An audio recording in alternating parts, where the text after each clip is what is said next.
அதனால்தான் நம்முடைய வாழ்க்கை நாளை ஒவ்வொரு நாளும் மிக கவனமாக ஜாக்கிரதையாக நம்ம நடத்தணும். அதுக்கு ஒரு சுலபமான ஒரு வழி இருக்கிறது.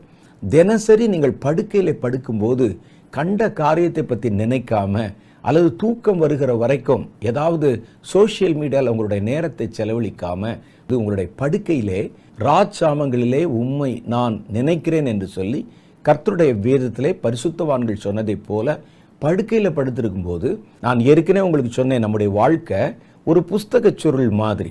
புஸ்தகச் சுருளில் ஒரு பக்கத்தை எழுதினோடனே சுருட்டிடுவாங்க. அதுக்கு பிறகு மீதி பக்கங்கள் தான் நீட்டி கொண்டிருக்கும், அதில் எழுதுவாங்க. அதே மாதிரி ஒரு நாள் முடிந்த உடனே அந்த நாளுக்கான காரியங்கள் கிரியைகள் எல்லாம் சுருட்டப்பட்டு விடும். தூங்க போகிறதுக்கு முன்னால் அந்த நாளில் நாம் நடந்து கொண்ட காரியத்தை மறுபடியும் ரீவைண்ட் பண்ணி பார்க்கணும். நீங்களே கணக்கு பார்த்துட்டீங்கன்னு வச்சுக்கோங்க, அந்த கணக்கை பார்த்து அந்த கணக்கை முடிச்சுட்டு நம்ம படுத்து தூங்கணும்.